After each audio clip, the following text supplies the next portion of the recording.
هلو هلو، عاملة ايه؟ الحقيقة ده أول فيديو ليا، بس أعتقد إنك هتتابعيني لأن المحتوى بتاعي هيعجبك أوي. بس خليني أسألك سؤال في الأول، عمرك شفتي بنت وقلتي دي جميلة؟ لما بتقولي دي جميلة معناها ايه؟ معناها إن انتي بيعجبك شكلها من بره ولا بيبقى قصدك حاجة تانية؟ تعالى أقولك انتي بيبقى قصدك ايه؟ في فرق كبير بين إنك تكوني جميلة وتعيشي الجمال، وأنا هنا عشان أقولك إنك تقدري تعملي الاتنين. انا اسمي آية طاهر، بس ممكن تقولي لي يا يويو عادي بما اننا هنبقى اصحاب يعني. انا درست صيدله بس ما كنتش بحبها قوي.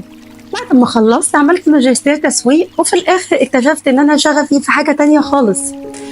اكتشفت ان انا شغفي في ان انا بحب السكين كير والهير كير، فحبيت ان انا اعمل ميكس ما بين خبرتي كصيدلانيه مع اللي اتعلمته في التسويق مع حبي لمجالي اللي انا اخترته، السكين كير والهير كير.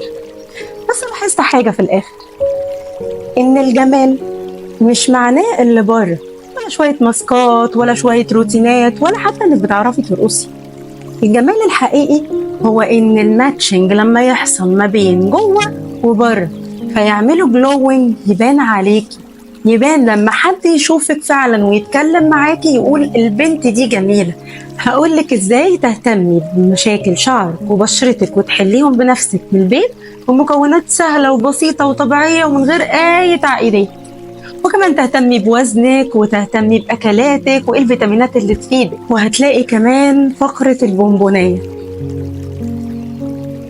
البونبونية اللي أنا بحبها وأوعدك إنك هتستنيها كل حلقة. مساحة هتعلي فيها طاقتك، تعرفي ازاي تتكلمي عن نفسك، علاقتك بربنا، طريقة إدارتك لوقتك. عايزاكي تبقي في مكان الكل مجبور فيه إنه يحترمك.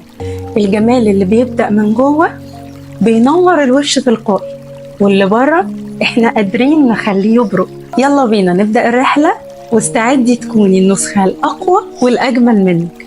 لو حسيتي إن الرسالة دي ليكي استنيني الفيديو اللي جاي.